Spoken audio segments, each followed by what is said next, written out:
I'm going to hand straight over now and mute myself to Christian, who's the Secretary General of the European Outdoor Group. Many thanks, Christian. Welcome from my side, and first of all, many thanks to Andrew for inviting us and give us the opportunity to present here in this round.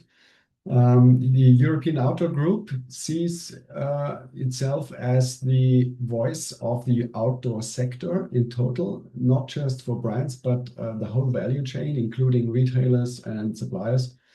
And for us, we also see ourselves as the platform for collaboration to facilitate collaboration. And by that, it is really crucial to have also platforms to come together to have personal meetings. And that is why we from the European Outdoor Group, we are promoting and supporting trade shows, and especially the European Outdoor Week together with the Outdoor Trade Show, but also the new setup of ISPO 26 in Amsterdam. You will be presented those two concepts, and part of the concept for the new European Outdoor Week was based on a retail survey we did through European retailers. Also, we had a lot of feedback from UK retailers, and one result of this survey was that the trade wants to have an overview of the market at the beginning of the season. So that is why we ended up at this state. And we also wanted to really come with a fresh idea and support outdoor lifestyle in general. That is why we enhanced the outdoor trade show with other content. And Benedetto, please start to show the slides. Yeah, can you see the video? Yes, you can go to the full screen. Here we are. Okay. So we are not only talking about the outdoor trade show, we packed the outdoor trade show into a whole new concept to celebrate the outdoors in general, and that is the European Outdoor Week, which will take place next year in May in Riva del Garda. And for that, we were partnering up with MagNet, who already organized a trade show there for many years. You will hear that from Benedetto later on. And who are also a media partner and very well presented in the outdoor business. Our network at the European Outdoor Group is a group of more than 150 members throughout the whole sector. As I said, not just brands, also retailers and suppliers. And this is why we said we definitely need a trade show after the pause of the outdoor trade show this year. We were working really hard to bring back positive energy again, because I think that was lacking the last years, positive energy and celebration of outdoor lifestyle, and that's what we want to deliver. And by this, I hand over to Benedetto and Pietro to really introduce the whole concept around the European Outdoor Week and the Outdoor Trade Show. Thank you, Christian, for the intro, and thank you to Andrew and the team for the invitation. Really appreciated. Now, for the first part, I will hand over to Pietro, that has also a better English accent than me. So I think you can proceed, and then I will continue with the second part. So thank you, Pietro, and you can start. Hi, everyone. So as Chris mentioned, we didn't want to have only a trade show, and that's how the idea of a whole outdoor week came up. It will be held in Riva del Garda, in the northern part of Lake Garda, and a stunning true outdoor location with over 1,000 kilometers of trails and over 24 cranks. So as you can see from this timeline, the week is made up of different several moments. It kicks off on May the 14th with the Outdoor Impact Summit at the Congress Center near the lake. The Outdoor Impact Summit is an international gathering dedicated to sustainability, responsible innovation, and social impact. Over 1.5 days, leaders and experts and organization will explore topics such as circularity, biodiversity, environmental policy, and regenerative business models. We think it's an essential space for discussion, knowledge sharing, and strategy for anyone committed to driving responsible transformation in our sector. If you can go to the next slide. So, as I said, Outdoor Impact Summit. On May 16th, we host the completely renewed European Outdoor Awards, where we celebrate the most advanced products, materials, and technologies in our industry. The awards will be much more than a ceremony. It will be a moment of inspiration and connection for brands, retailers, technology providers, and media. On the same day of the European Outdoor Awards, there will be the EOG annual meeting, which is a strategic moment for all EOG members, dedicated space to review priorities, exchange best practices, and collectively shape the long-term direction of the European outdoor industry. Now we move to the core of our message today, so activation days and the outdoor trade show. Following requests from some brands, we've added B2C activations for the final consumer on Saturday the 16th and Sunday the 17th.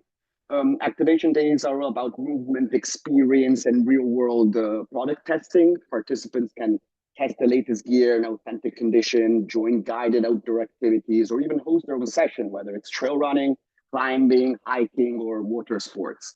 The idea is to turn Riva del Garda into an open-air laboratory where innovation meets the community. These will not be in the same venue of the trade show, but in the center of Riva del Garda, right by the lake, a beautiful and lively location that will turn into a vibrant village with 3x3 gazebos and continuous interaction between brands, professional, and final consumers. The participation is not mandatory, it's optional for brands, offering an extra way to connect with outdoor enthusiasts. Now we get to the trade show itself. So as mentioned before, our goal is to bring back the outdoor format. I bet that many of you have great memories of reshaping, and we want to bring back that spirit. The historic trade has been going on for over 30 years, and its relaunch marks the beginning of a new chapter. We've partnered up with the Raccoon Outdoor Group to create a stronger and more engaging event. At MagNet, we have 11 years of experience with the outdoor and running business days. We started as a very small product testing event, grew into a trade show, but we never lost the focus on experience and engagement. Last year's numbers was a record for us, over 3,000 professionals, 130 exhibitors, 1,600 retailers and buyers from over 20 countries all over the world.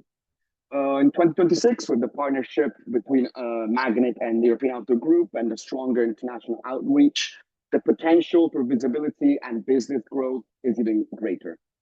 The trade show offers multiple opportunities, a chance to kickstart the sales season, to present new products and technology early in the cycle, to test next season's releases on the field with experiences, and to strengthen partnership through high-quality networking. All of this is supported in an all-inclusive show model, so free entry for the visitors, no mandatory additional fees, free accommodation for retailers, it's a key point for us, and everything just makes it easier than ever for the community to attend and engage. I'll now hand over the word to Benedetto, who will tell you more about the exhibition center and the general layout of the trade show. So thank you, Pietro. You've been very fast, so maybe I have 1 minute more. Just to end the presentation.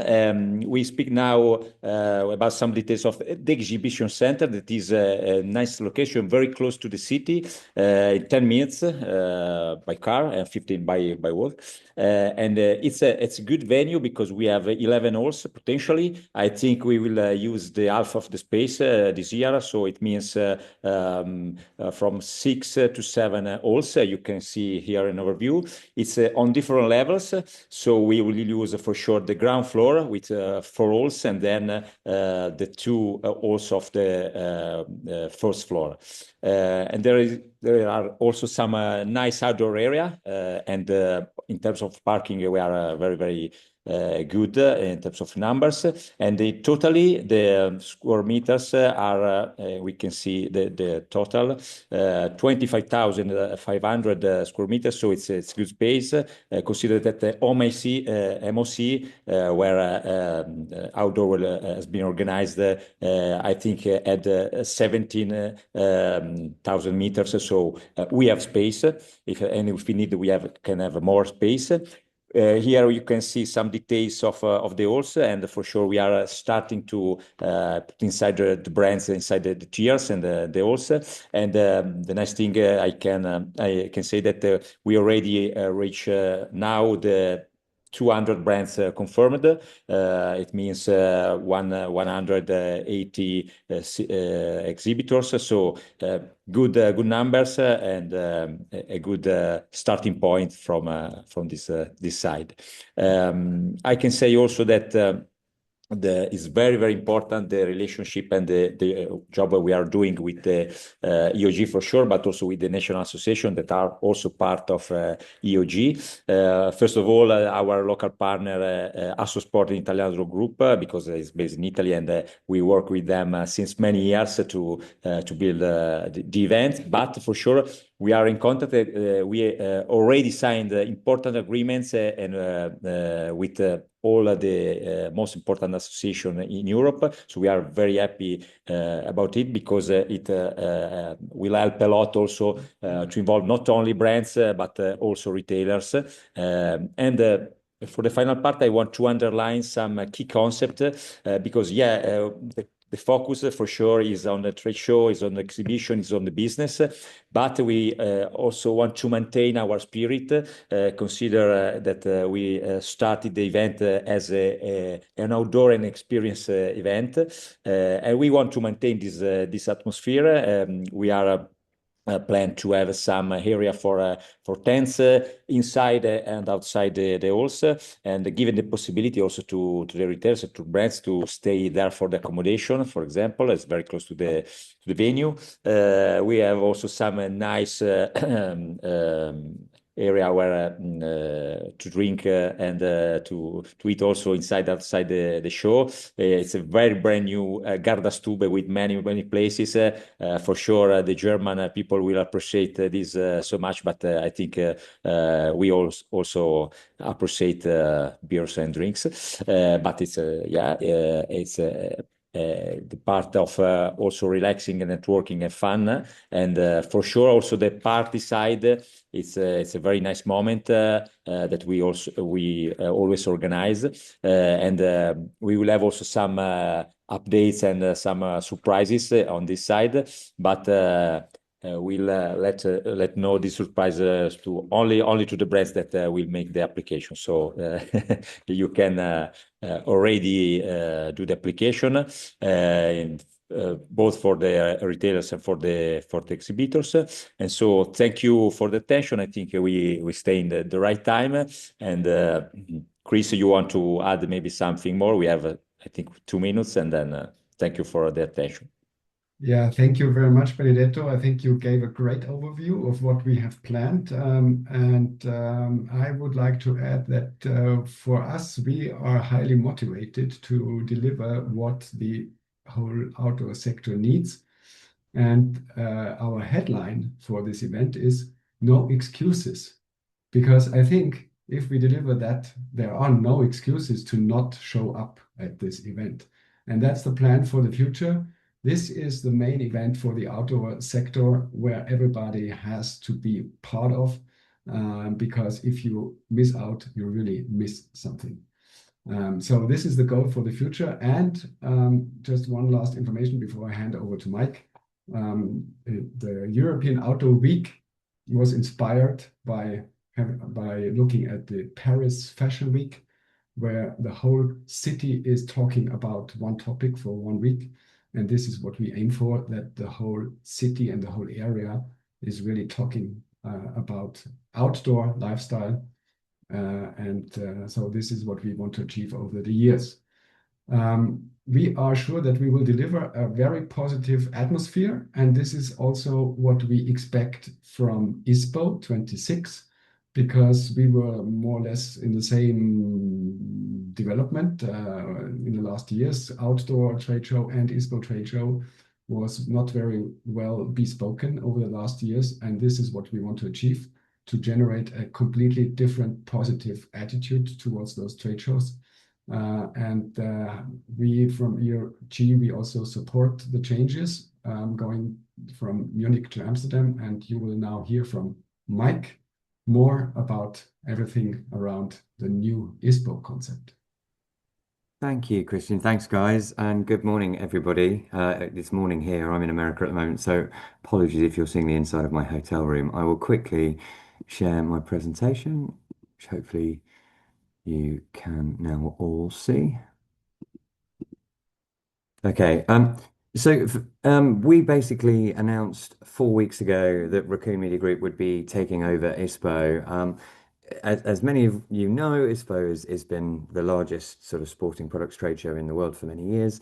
But I think it's fair to say that over the years it's become more challenged.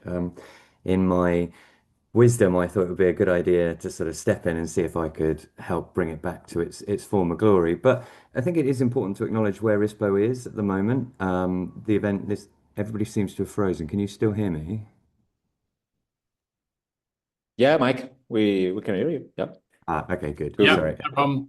My screen's frozen, so I'll keep talking. I think it's important to acknowledge the size and the scale of the event from this year. So there were still almost 2,000 brands at the show this year, and it did occupy a significant space. I think actually, if I were to take an outsider view as to what I saw of the event this year, I thought it was very strong in the upstream and the ingredients and the components part of the business. But actually, I think the area where we need a little bit of work is to bring some more brands and retailers back to the event.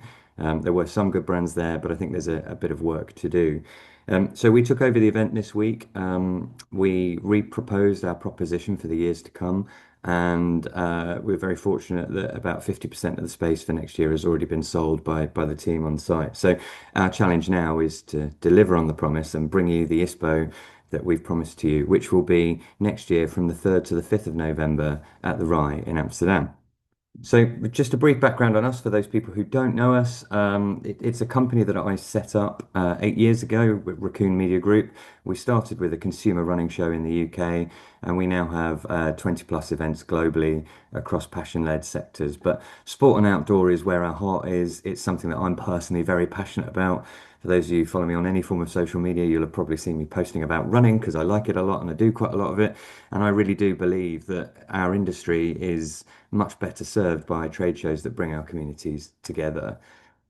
So if I were to talk briefly about the plan for ISPO for next year, it's kind of underpinned by 4 key promises and a €3 million additional investment into the show.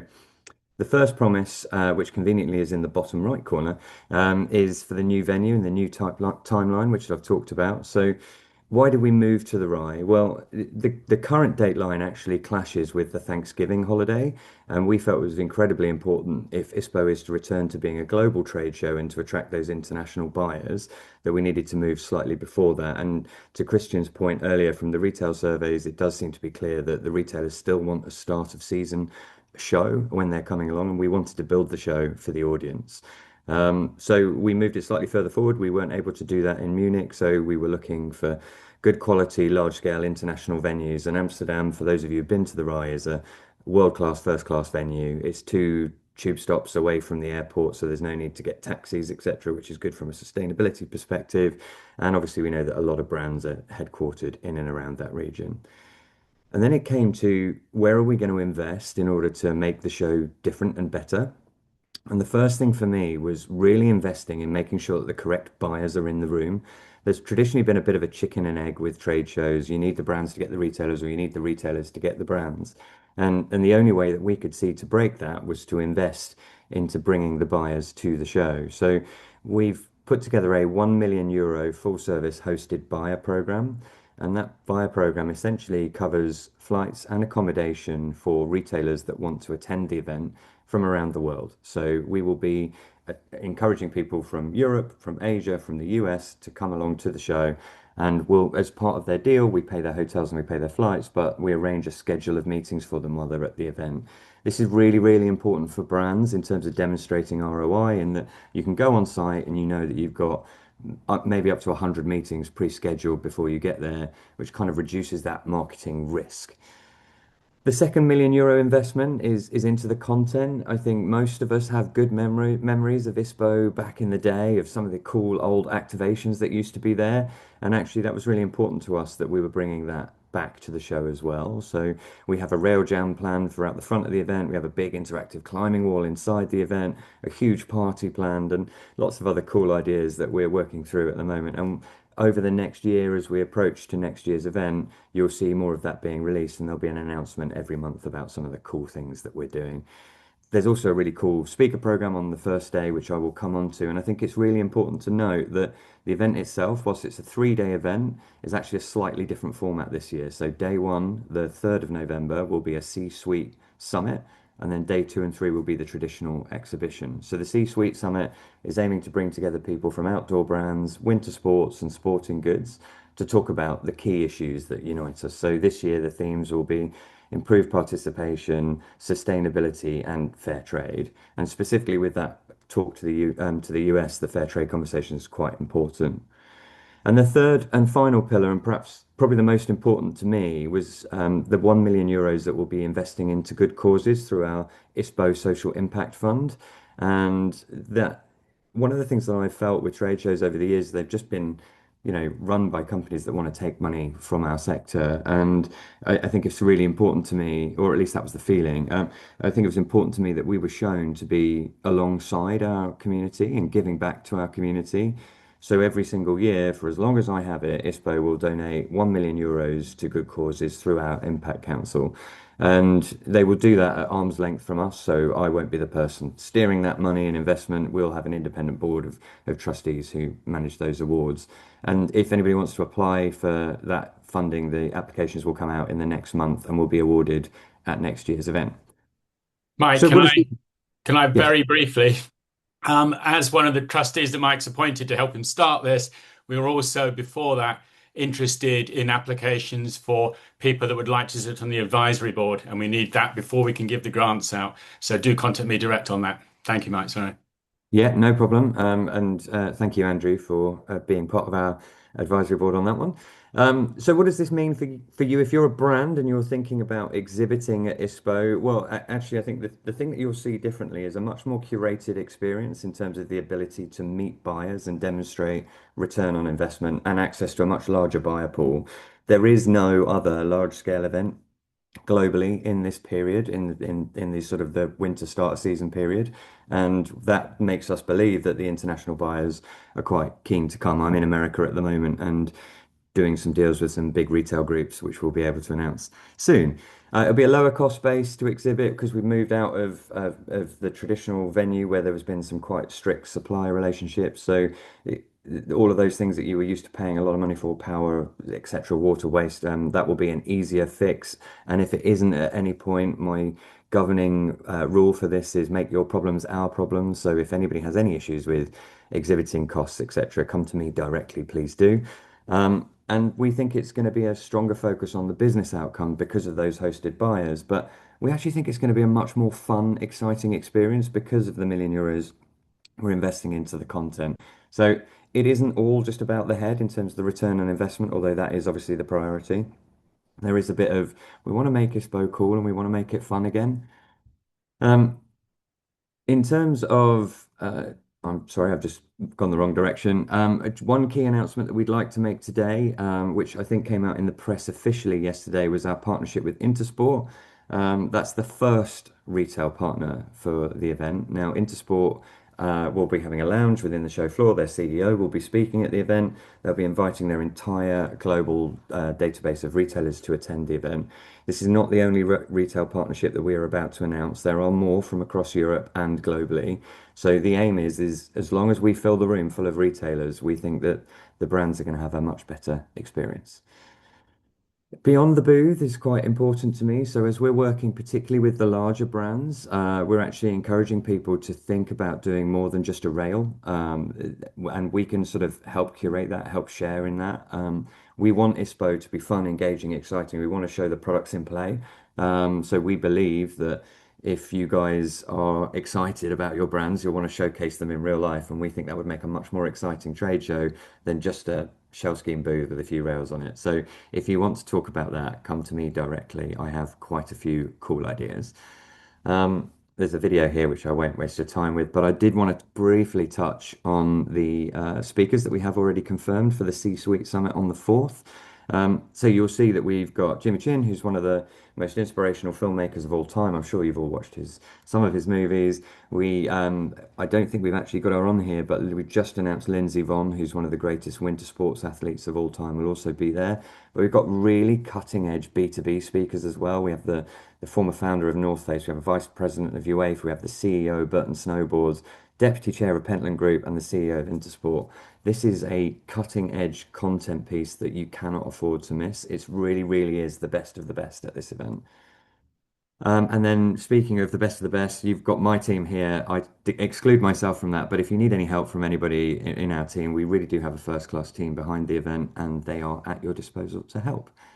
I think that's me done. Any questions? Thank you, Mike. Brilliant. And of course to Pietro and Benedetto and Christian as well. So really, really do appreciate that.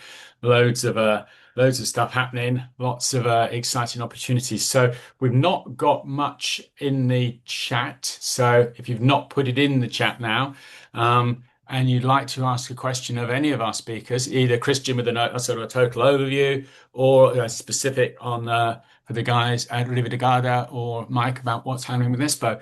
Obviously, it was quite an extensive presentation, covered a lot. So if they don't have any questions, don't worry. But that's what we're here for now. So we'd be delighted. So if you don't want to put it in, there's too many people to actually raise hands. So maybe just unmute and shout it out and see if we can hear you. Anyone got any questions at the moment for anybody? I'll try and look at what we got for you. Let's see if we can go to. Can we? Yes. So someone's just asked about the presentation. Yes. So I'll just run through that again. We will be taking the recording of this, and we will have both the slide presentations, and we will have all the contact details for everybody for in each of the camps, both for sort of strategic questions directly of Benedetto or Pietro or Mike, and then sort of booking questions or direct sales questions that people are interested in going to the shows. So we'll put that whole package together, and we will email that early in the week for you. So if you've attended that. Andrew, I've Yeah, seen Mike. a question from Charles Ross, and I can answer for ISPO, Yeah. which is about the balance between ingredients and brands.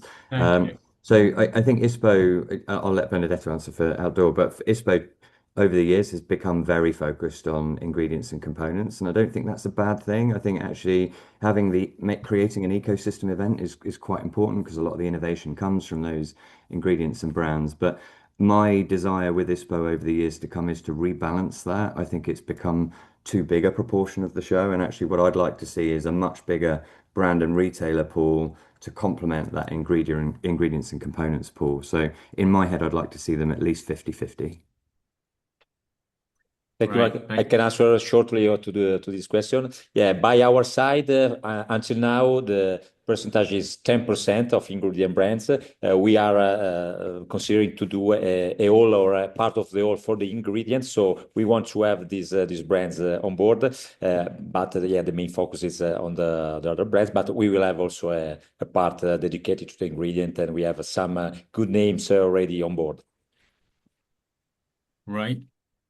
Other questions, anyone? Either put them in the chat or raise your hand or shout out, and we will cover those off. How are we doing? We've managed to actually increase numbers, so we've not bored people, we've just stunned them, I think, guys. So usually at this time, if there are no questions and you look at the numbers and they've halved, then we've made a mistake. But if anything, they've gone up. We've currently got 62 people engaged and watching. And as I say, we normally double that with distribution, so we'll get that out. And obviously, a lot of people saw this already at ISPO. Anyone else got any questions at all? We have got the time if you want to stay on. Andrew? Yeah. Shout it out. Hi, this is Barbara Smith for Sporting Goods Report. I just had a question for Benedetto because I guess Mike was quite extensive about getting retailers on board and at the show. And Benedetto, you also mentioned a program for retailers. Can you give us any idea of what that looks like, what you're offering, and how many and what kind of retailers you're expecting? And also a kind of second question for Benedetto is, I guess everybody was pretty thrilled to hear that we're all going to Riva next year, but the questions were raised about the international participation in the sense of, how do you make sure that the brands will actually bring their international teams as opposed to just their Italian distributors, for example? Thank you, Barbara, for both the question. I start with the second one. That is simple because, until the last editions, we were very focused on the Italian market, even if the last edition was more international because we have more or less 100 buyers. So it's a good number, not big. But for sure, now the brands are coming all directly. So we had some brands like with distributors, with subsidiary, but now all are coming directly. So we have big names already on board from all over Europe, and we will share these brands also in the next days. So this is a clear process, and the show now will be very international. Speaking about the retailers, we always offer to them the accommodation for every retailer, so one night for two people. We are quite flexible about this, and our focus for sure is now on the international dealers. We are speaking directly with some of them, also from US with REI, for example, other very important retailers and dealers, and also with the very precious help and support of the national associations that are helping us to have the retailers on board. So we will give for sure to them the accommodation and also other benefits in terms of transports and support, because we perfectly know that Riva is not Amsterdam or Munich in terms of reachability, but they host also very big shows in other fields, in other sectors and congresses. So we are trying to manage this topic in the best way, and we offer to them and also to the brands the maximum support on this way. So I hope to answer to your questions. And Christian, in on that as well. Yes, thank you, Barbara, for raising this question. And in addition to what Benedetto said, the goal to really have the brands with their headquarters and their international representatives at the show, that was one of what was in our focus from the very beginning. Because over the last years, it was a very successful regional show, and now we will make it a successful international show, really pointing out that we want to see whole Europe there. And just another remark on that, often we are talking about the good old times of the trade shows back at the time in Friedrichshafen and the atmosphere there. And of course, this is also a goal to, as I said in the beginning already, to have a positive energy back on the trade show. And part of the history was that not everybody, but a lot of attendees took the chance to travel to this trade show and added maybe 1 or 2 days of holidays. And I would invite you to do that also in Riva, because those who have not been there, this is one of the most stunning areas in Europe where you can do all kinds of outdoor activities. And that's also part of our business, that we are active outside. And I would like to encourage you to combine your business trip with maybe 1 or 2 days longer and really enjoy the whole area. Thank you, Christian. There's a few questions, so I'm just going to read these out as we go through. So first one from Mark for Benedetto. When will you have an exhibitor list of who's already booked and who's planned to be booked there, Benedetto? We can share the list also the next week. We will start to share the list by our side. Yep. Okay, lovely. Thank you. Andrew, just from an ISPO perspective, also our floor plan with the taken spaces will be out next week as well. Yeah, that was interesting to see the difference between Mesa and Raccoon. The guys had a huge stand with ISPO rebooking for 2026, and it was heaving. I mean, as an exhibitor myself for decades, it was such a pain that you had to wait about 6 months. By then, your budgets were done. And I believe that Tracy said you've almost a quarter sold for ISPO Amsterdam already. No, it's half now. Right. And I think what we've now done is we're kind of limiting now the ingredients and components brands because we've got an oversupply of them, and we're now just effectively going after brands. Yeah. So we're kind So, of so in answer to the question there, both those will have availability there. So we'll do our best to put a link to both Benedetto and the outdoor floor plan booking and the ISPO floor plan booking. So a quick question here. Um, and this is from obviously somebody who's, like me, struggled in the old Friedrichshafen days. I do think it's completely possible to overcome transport, but Benedetto did admit up front that it's probably a bit more challenging than Amsterdam. So Benedetto, any suggestion on transport links, easy airports? How easy is it going to be for international guests to get there? Yeah, we'll provide the regular transfer from the main airports that are for Italy will be Verona, Milano, and Venice. So we will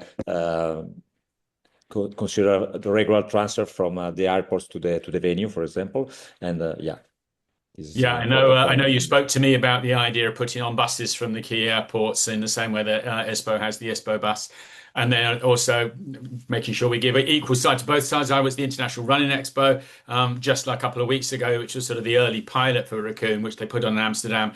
I flew straight into Schiphol, jumped on a train, was there in 10 minutes, stayed in a hotel, and walked to the stand. So I think both, Riva will be more accessible than Friedrichshafen, and I definitely think Amsterdam is going to be more accessible than Munich. So a step forward for both. yeah. Yeah, John Black here from Bridgedale just just asking. Sorry, someone. sorry, Andrew, just on transport, one appeal is we are 2 train stops from the airport at the Rise. So I really would urge if you are exhibiting, please try and do that. What we're really trying to focus on the last mile of the journey from a sustainability perspective. So if you are coming, please don't get in a cab. Please use the trains because they're very good.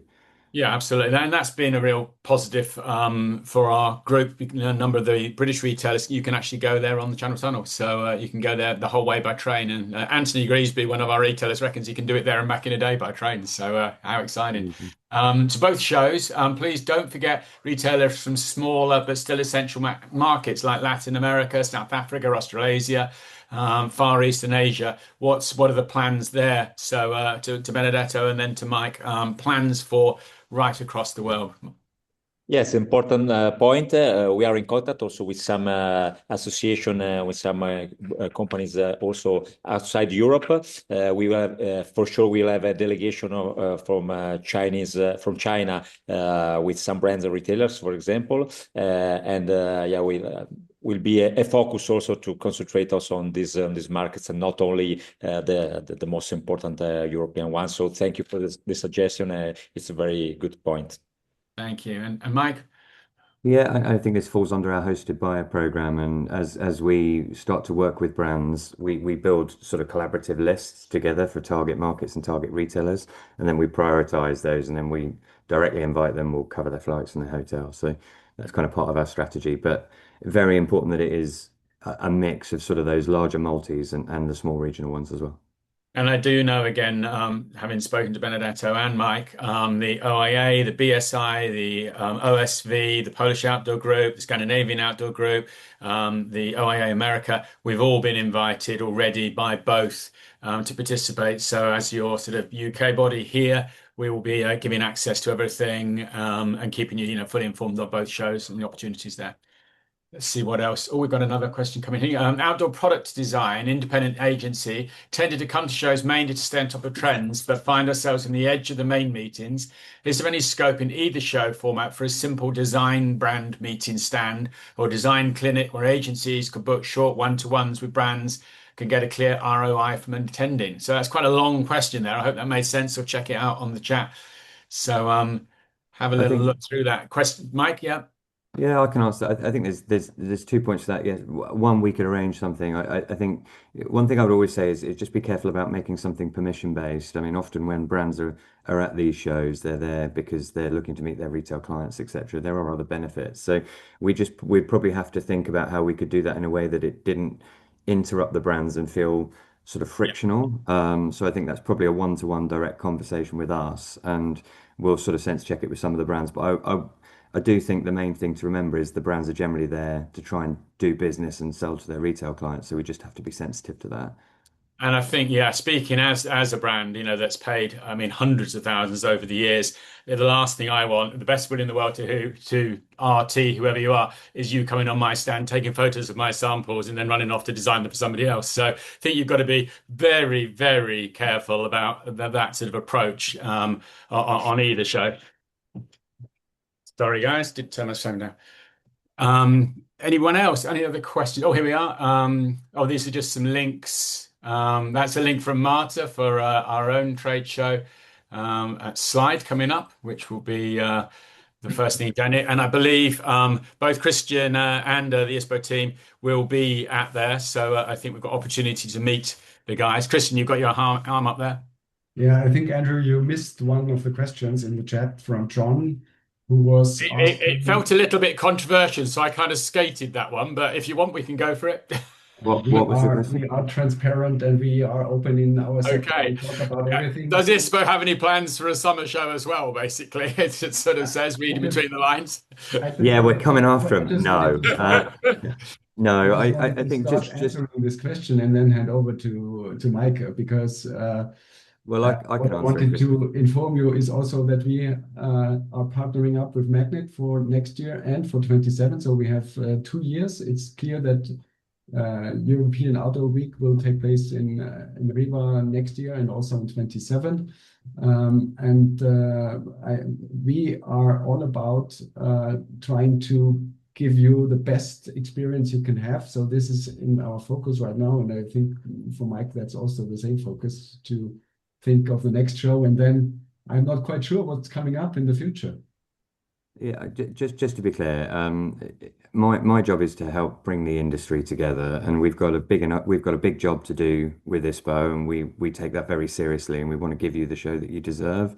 And if we can do anything to support Benedetto and his team with his show, we absolutely will. I'm not going to launch a show against him, because that would be a bit evil and not in line with what our industry needs. We need to avoid what's happening in the US. In the US, the summer show period, you've got 3 or 4 people trying to fight over the same thing.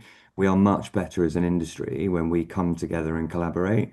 And I wish Benedetto and his team every success with their show, and I know that they're the same for us with ISPO. So no, I'm not going to go and launch against them.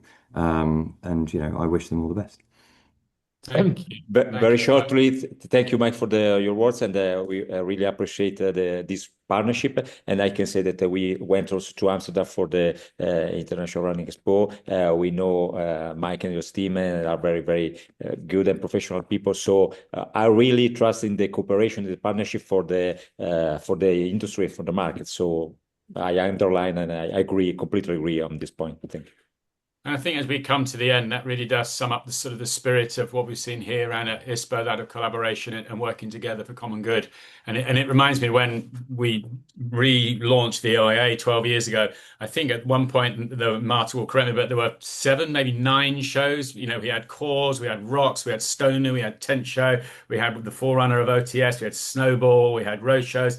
And now we've got one show. We save time, we save money, we save carbon footprint, and we all get it done in one place. And that also benefits the OIA. And with that money, as you know, we're all volunteers on our board. And so we're able to take the money made from that show and put it into climate project related, to our women's network, to our lobby work, to our webinars and things exactly like this. And Mike made a really good point the other day when we were over there, that what's happened in the States has dramatically undermined the OIA in the States. And as a consequence, they've had to close some of their lobby offices. As a consequence, there are more impact on things like the Beartooth Wilderness.